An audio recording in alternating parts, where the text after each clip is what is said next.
Chai Mitzvah tutorial on trust, bitachon. While we understand trust in others and ourselves to be an important midah to cultivate, Jewish literature only addresses this concept in relation to God. In this session, we're going to look at how important the Jewish concept of trust in God is, while also understanding that it is a concept that Jews wrestle with today. How can we combine a trust in God, perhaps, and extend that to having trust in things outside ourselves, trusting in ourselves and in others in our surroundings, so that it's not an either-or proposition? We'll look at how Israel struggled with this concept between faith and self-reliance in its declaration of independence, and how that paradox played itself out. Let's begin with a focus on text 1.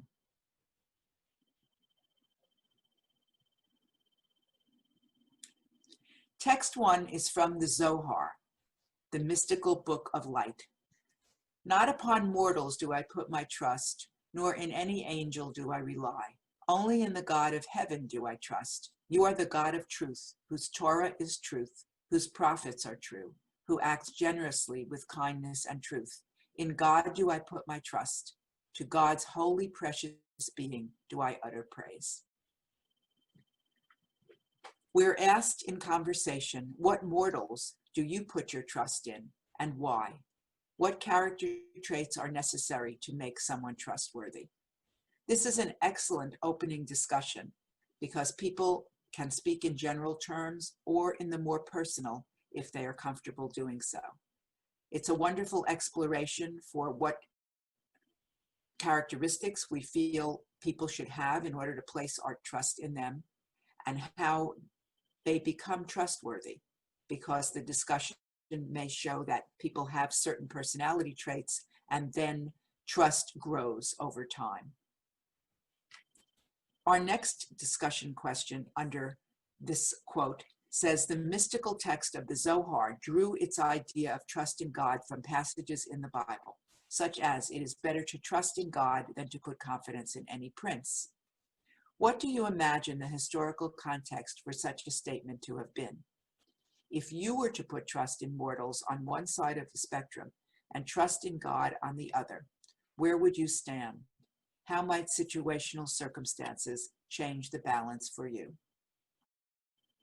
I imagine this particular set of questions would encourage a very robust discussion in your full group, and then an actual extension into chevruta or small groups for discussion, and then back to the large group for a sharing of what came out in the smaller discussion.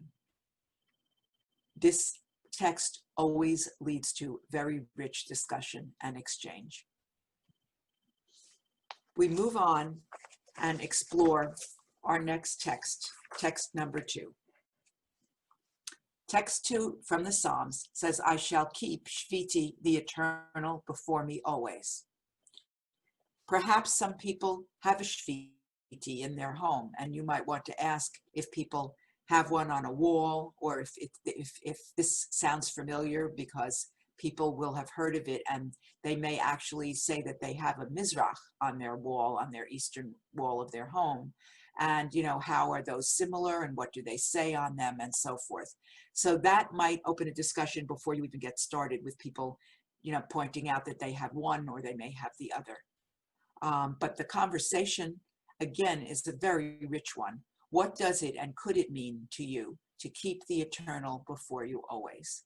What does that mean in daily life? What does that mean when we are working and are professionally out in the world? How do we live that? And how do we live it in a way that is positive in terms of our relationships with other people? An excellent large group discussion. For students of Mussar, this verse from the Psalms is a reminder to walk in God's ways, to make compassionate, wise, and holy choices. We are asked, how does your awareness of God help you walk in God's ways? I think this would be an excellent small group discussion with a large group sharing afterward. The third conversation point deals with the actual Eshviti as a piece of art, perhaps. Yud He Vav He is the four-letter unpronounceable name of God found in the Torah. Though we pronounce these letters, known as the Tetragrammaton, as Adonai, the word really consists of four vowel-like sounds, sometimes pronounced by non-Jews as Yahweh or Jehovah.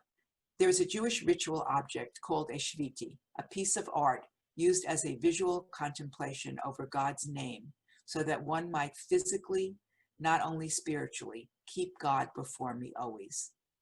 These pieces of scribal art were hung on the eastern wall facing Jerusalem of synagogues to serve as pieces of a reminder that we are always standing in the presence of God. Do they utilize any visual reminders in your own life? And here's where people might say they keep a Mizrah, or do they have other particular visual reminders? And would it have significance for you to face east towards Jerusalem and have something on that wall to remind you physically how to orient your heart and mind? I think this would be a very rich discussion for the full group, and people may point out that they have a Eshviti with God's name on it, or they have a Mizrah, which is hanging on their eastern wall, or some other piece of art that is, or ritual item even, that's on an eastern wall.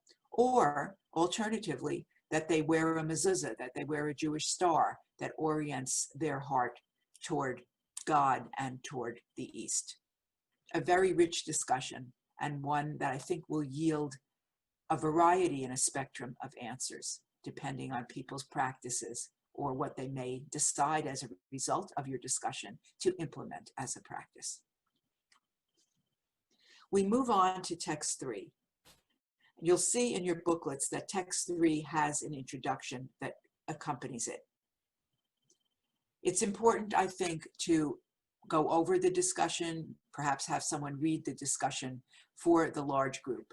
The historical background to this phrase in the Israeli Declaration of Independence will help us understand the evolution of the idea of trust from a purely religious notion about God to a notion of self-reliance that is part of the Israeli ethos. Jewish religious leaders wanted the declaration to clearly refer to God, while a large segment of secular leaders preferred a clear separation of church and state. Rock of Israel was the compromise phrasing, and David Ben-Gurion, who later became the first prime minister of Israel, said that for him the phrase Rock of Israel, note the small letter, not capital letter R, for rock, meant the Bible or the Israeli Defense Forces. I will say that it was very exciting for me on a recent trip to Israel, my first trip to Israel, to actually see the Declaration of Independence and to attend a whole program about the writing of it and the signing of it. So we are told, placing our trust in the Rock of Israel, we set our hand to this declaration at this session of the Provisional Council of State on the soil of the homeland in the city of Tel Aviv on this Sabbath Eve, the 5th of Iyar, 5708, the 14th day of May, 1948. And this piece is at the conclusion of the Declaration of Independence.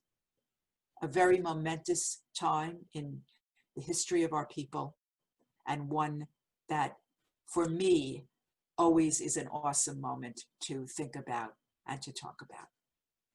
As we turn to the discussion questions on this quote from the Declaration, we're asked, what does placing our trust in the Rock of Israel mean to us? And would we have a different response if the word rock were capitalized? Note that being able to understand this phrase, either in secular terms or as a reference to God, was exactly the intent of the authors of Israel's Declaration of Independence. Jewish leaders, religious leaders, wanted the Declaration to clearly refer to God, while a large segment of its secular leaders preferred a clear separation of church and state. And we see that Rock of Israel was the compromise phrasing which David Ben-Gurion interpreted to refer to both the Bible and the Israeli army. Even today, the Israeli ethos of self-reliance is ever in tension with religious notions of trust in God. The first conversation point asks us, what does placing our trust in the Rock of Israel mean to you? Would you have a different response if the word rock were capitalized?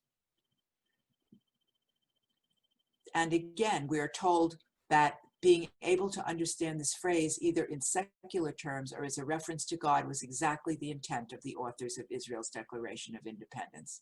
Jewish religious leaders wanted the declaration to clearly refer to God, while a large segment of its secular leaders preferred a clear separation of church and state. Rock of Israel thus being a compromise phrasing, which David Ben-Gurion interpreted to refer to both the Bible and the Israeli army. And we're told, even today, the Israeli ethos of self-reliance is ever in tension with religious notions of trust in God. A very rich discussion, and the juxtaposing of the small letter R with the capital R in rock is a discussion, I think, that will encourage people to share their concepts of God and where they place their trust, and to perhaps struggle with that a little bit and see if for them it's one or the other, or if it is a combination of the two, which is, what the intention was in this document. A wonderful large group discussion, which could also extend to further discussion in small groups. It's been my experience with this particular text that the discussion tends to be a very rich and lengthy one. So the combination of large group, then small group or chavruta, and then back to large group to continue the discussion might lend itself very well to this particular talking point. We are then focused on the next discussion point, which says, which names for God do you prefer? Which ones might be ambiguous enough that agnostics or non-believers might feel comfortable using them? For example, source of life, mystery, rock of Israel, or teacher of Torah. This question lends itself well to small group or chavruta discussion.